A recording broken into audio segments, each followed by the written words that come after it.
Arnie, thank you for listening to all that. Now, we discussed a bit off air as well about the Diaspora Vote. What are your views on this? Would you like to vote? Do you think, having lived in the UK for 20 years, you should be able to vote in Albania? I think as every country's right, or every citizen's right, we should have the right of voting for the general election, as Lavdarim just mentioned it. My personal opinion is the only reason the Albanian government is denying these for us not to vote for is because they're scared, because they cannot corrupt us. And we will vote for what we feel is right or what is wrong. And we probably, pretty much most of us, we've got our own ideas. And in the end of the day, Albania is not theirs. Albania is all of us. So we are here at this present time. We're never going to be here, but we should have our right to vote for who is leading this country. It's very easy for them or for us to come over here and spend our money. They take our money, no problem, or the investments, we can come over here. But to deny to vote, I think that is utterly wrong. Even Kosovo, who's got 20 years, 23 years independent, even they managed to give that diaspora their vote. And this country has been going a lot longer, and they haven't done that. And my opinion, I'll repeat that again, it's only because they're scared, because we will vote who we think is right. I think it would pave the way for the emergence of new parties as well, and it's the diaspora more outside of the internal workings in terms of what's on the media, the scandals, the he said, she said this, they have a different view. And this, I think, puts all political parties on a much more equal footing than if you're inside the country. Absolutely. Diaspora has got a huge involvement in Albania and also around the world, even in UK. So I'm a part of Liberal Democrats activists in UK. I was a Conservative. My mother is a Liberal Democrat. So I gave that. So we, all of us, we've integrated on in the British, American or European lifestyle, but we're all contributing there. So we know what is right and what is wrong. We could, I also was discussing it with the MP Lavdarim Krashi about the putting the idea to the Albanian government. Why does the Albanian government, just like copy the Kosovo's idea, bring some of these intelligent people who are, the UK is using these people by working over there, bring that intelligence over here by a month, 2, 3 months. Yes. So just to give the experience of the local people or the local government. So in any ideas, in law, in any sector Yes. of the works. So I personally could come and voluntarily work. I don't even want to be paid, and I don't need to be paid to come and work 1 month voluntary to come and work for my own people, for my own country. But they're not given this option to like a skills sharing sort anything, of idea, in any sector this country needs it. You probably as a British, you could see that as you just said, from a taxi driver to the lowest to the highest, they're all corrupt. No, the corruption is a short life. Corruption is a cancer in this country. It is. And it is spreading every sector of it. So it's very easy to point to the government. It's not the government's fault. It's everybody else's fault, not just one person. I hate it. You sat in a coffee shop and you hear someone complaining about how corrupt XYZ politician is, but at the same time, they own a shop and they don't declare all their taxes. But that's still corruption. You're still part of this culture of impunity, of normalization, of desensitization to corruption. I see that even it is within the Albanian culture. Unfortunately, even when you drive on the road, people just they think they own the road, and not that you pay the road tax to drive that vehicle in the road, and it's just pretty much the idea. So, yes, I think I still stand to the idea of I don't say to the left or the right of the politicians in Albania is their fault. No, it's no one's fault. It's just the general's fault. But they should, my opinion, right now, the Albanians, they've integrated in so many sectors in UK, in America or in Europe. please invite these people back over Use here. their wealth, Use their knowledge, use their ideas, use their experience. Like Mr. Lavdarim Krashi, the MP of Dibra, I'm going to say he's being ignored here in Albania. They use this person. He's left his family to come over here to burn his maximum. And he believes what he's saying. It was very refreshing for me to hear. He thinks just the way we think. We agree. We all agree. But he's been ignored because they said, you must be crazy. Why are you coming to Albania? So when is this Albania going to be joined? Yeah. You want to become part of Europe? How are you going to become part of Europe? By using the communism system? By being corrupt? No, Europe will not accept you. I'm not saying that Europe is not corrupt, but not in these states the way it's over here. Now, you left Albania, well, you've been in the UK for 25 years. If you don't mind me asking, why did you leave? And do you ever regret that decision? I left Albania on the 1990s. No, I never regret. I did risk my life just like many other people who moved there. We didn't have many options at that time. Albania was a lot poorer than it is right now. If you asked me today, would I leave Albania today? For what I know, absolutely no. And the reason is why you'd say I could make more money here in Albania than I make in UK. Because I use my knowledge, what I've learned in life, what I've learned outside Albania in UK, and I could bring that back and use it over here. Why do I not come back to Albania? I've got young kids, my wife is English, and that's the only thing that holds me over there. That doesn't. I've got young kids. I'm English. I'm all right. True. But, sounds like an excuse to me. No, I'm joking. Of course, you have a long-established life there. You've lived there longer than I've lived there.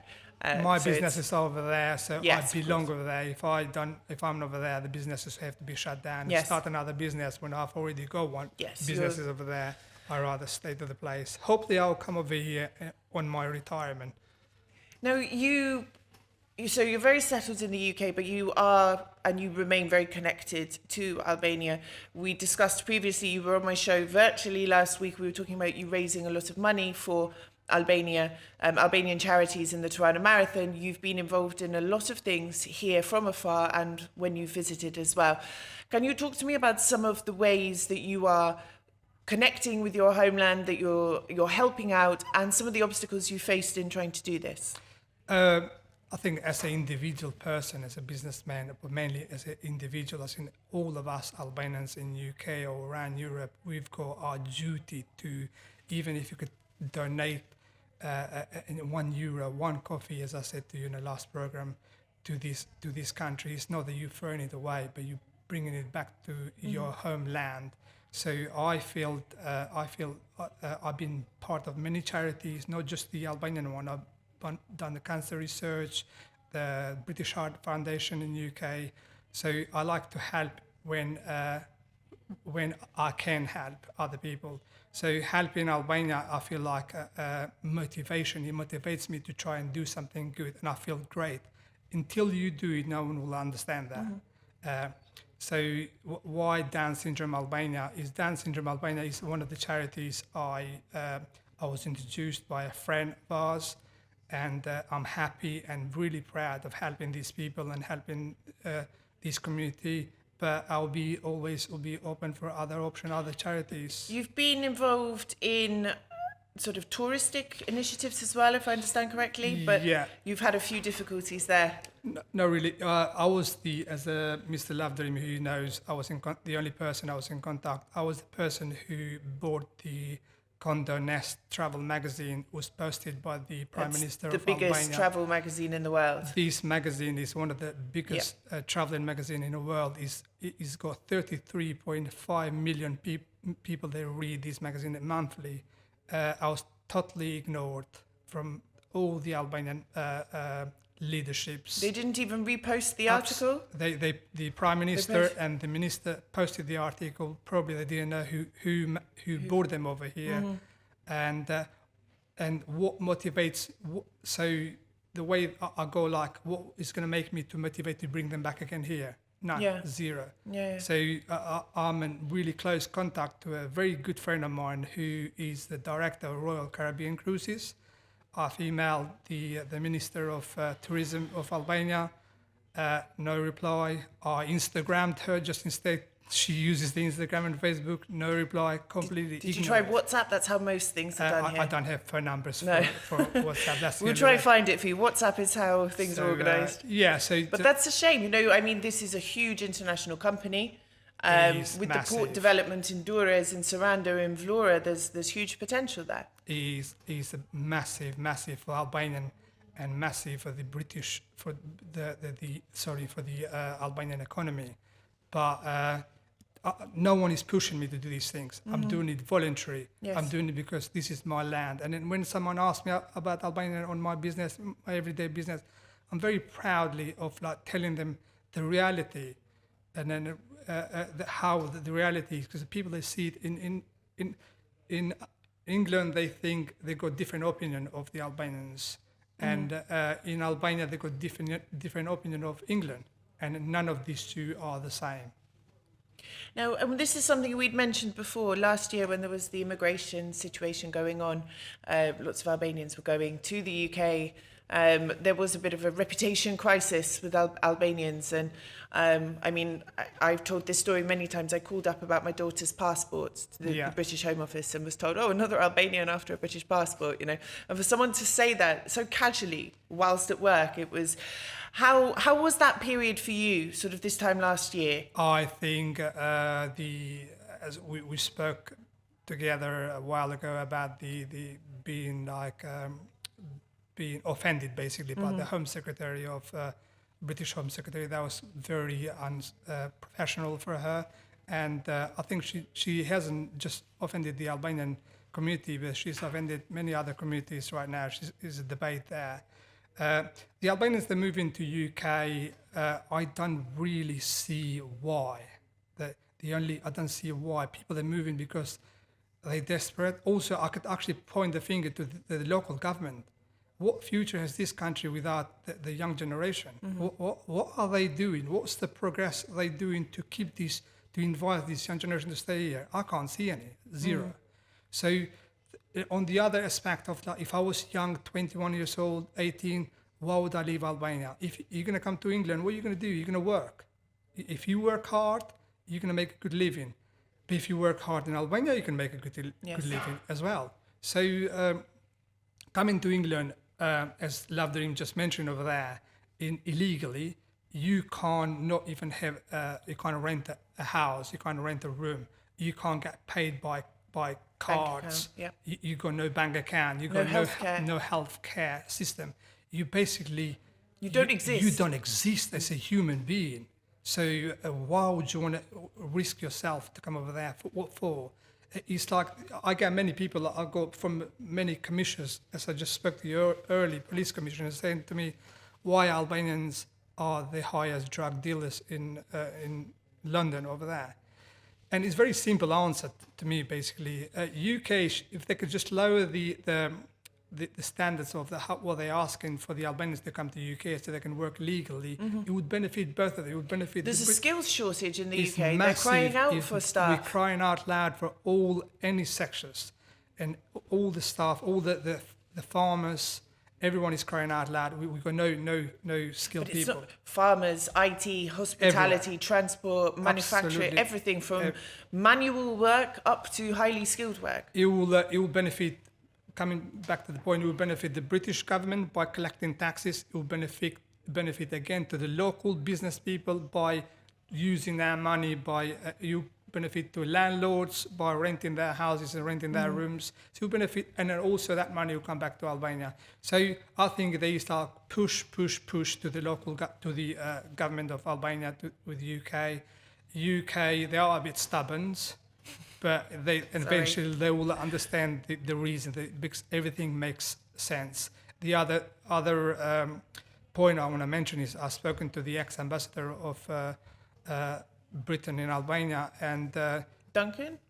No, Duncan, the previous one. Okay. Before we met one evening, and UK basically. I know Germany has got like a college here in Tirana which trains young students and nurses. And as soon as they are qualified, it takes them away and uses them in that sector.